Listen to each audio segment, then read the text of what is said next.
I will say the Atlanta Braves are an incredibly collaborative group. You think of the word culture, right? When you're interviewing for a job, that may be something that comes up a lot. But I mean, what is culture, right? I think culture comes naturally from putting the right people in the right places. And I think this organization has done a really good job of that. It's good people who trust each other, who can collaborate. And I think that's how we're able to execute so much. And that's only a fraction of all of the stuff. That doesn't count all of the other events that we do that are not game day. On game day, how long do you reckon you've got people with you on average? A family turns up to come to the game. What do you reckon you have them for in and around the whole complex? Yeah, so we'll open our gates typically about 2 hours before, but people will show up even an hour or two before that, depending on the day of the week. So I'll take more of a Saturday for an example. On a Saturday, we're going to see that plaza start filling up around 2-3 o'clock in the afternoon. People are starting to come. They're pre-gaming, if you will, in all of our bars and restaurants, and they're just kind of taking in that experience. And then when the gates open, they'll go in. I will say that this environment has, on occasion, led to people casually coming in a little slower because they're enjoying the experience so much out in the Battery, which actually helps our gates. So when you arrive, you don't just have to get in the gate right away because that's the only thing you can do. There are people that do that. They'll park and they get right in. But you have that ability to take your time to enjoy the overall environment. So I would say on average, people are here, not the majority, but I would say people are here about 90 minutes before the game, if not a little bit before. And then I think from there, it depends on the game. If it's a close game, we will keep them to the end. If it's a blowout, the Battery Atlanta is a beautiful facility that people start to say, oh, well, either the Braves are winning by a big amount or they're losing by a big amount. Let's go ahead and go out there and have some drinks and have some food.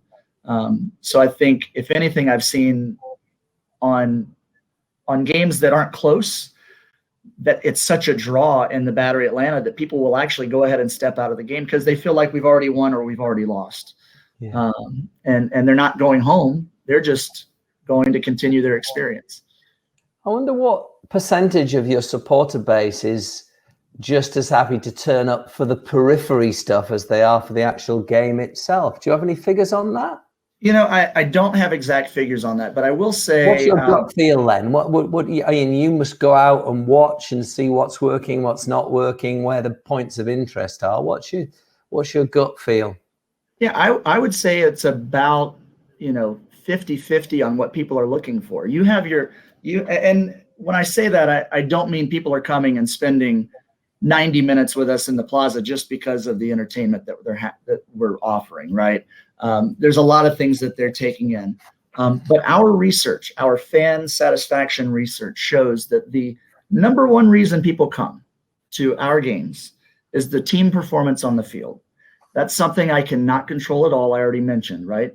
And I would assume that's probably true across all of sports. But, our number one reason for people to come is the product on the field. Number two is how we make you feel. The friendliness, the environment in which we've created. And so when people talk about why they come, first thing outside of team performance is the experience, and so it's incredibly important. People will come, they'll enjoy that environment. So the Battery Atlanta is kind of on one side of our stadium. There is a whole other side. So you can possibly come to the game and not experience what we have to offer in here. But there's also a pregame show on the field. We have what's called our on-deck show. So we have our in-game host as well as a feature host who goes around and showcases different things that you can do that day at the game. So whether you come in the Battery or you're watching the pregame in the stadium itself, we're engaging you. We're creating that experience. And if you're a diehard fan, and there are those that only come for the baseball game. It does not matter what I do. That's not what they're interested in. They'll come right in, they get set, they're ready for their game, and they'll engage with our entertainment as much as they'd like, but they don't have to. And that's the beauty of it, right? You can come and you can just zero in on the game and just that environment, or you can take in all of the other things that we're feeding you through audio and the video boards and all of that as well. You see, I was just looking back to the sort of formation of the club, founded in 1871, and I was trying to do the comparison with sort of English football, because we are so tradition that anything that deviates from the kind of norm of the match day experience is seen as what is known over here after a famous Man United player, Roy Keane, called the prawn sandwich brigade, and anything that deviates from the core of football. But I guess different cultures, the States very different to the UK in terms of the market and the supporter reach. I guess you've got better weather as well in the sort of area where you're operating. Because that helps. You ain't going to get us all sitting out at Rochdale in the middle of winter outside Scotland, jumping through hoops and things. Yeah, no, I think obviously the culture in the States is, that's a big thing, right? And I think a lot of it is, as a sport, as an organization, we know we have to diversify.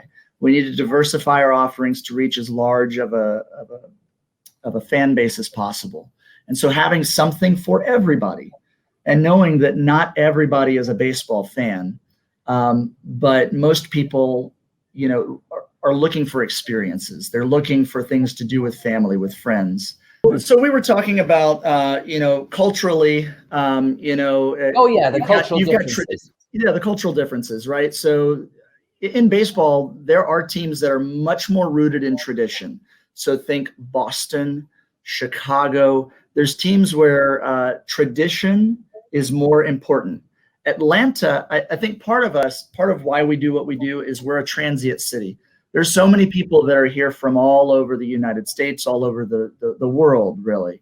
And so we are trying to appeal to a broad fan base that may be baseball fans, that may not be baseball fans. They may not be Braves fans, but we want them to come for an experience. And so I think that's why we diversify what we do so much. And that's why it works to appeal to old and young alike. For us. But I have to pay the compliment and say I don't think I've ever seen such a brilliantly creative use of alumni, because that is going to tie in the traditionalists. Yes. Because they are the ones that were coming 10, 15, 20 years ago and are genuinely excited about some of the players back then, and then maybe drag the family and then get used to the razzmatazz, and their own match day experience changes. I mean, really, really hats off to you. Absolutely spot on to see whole days dedicated to them, Geoffrey, as you say, Sundays.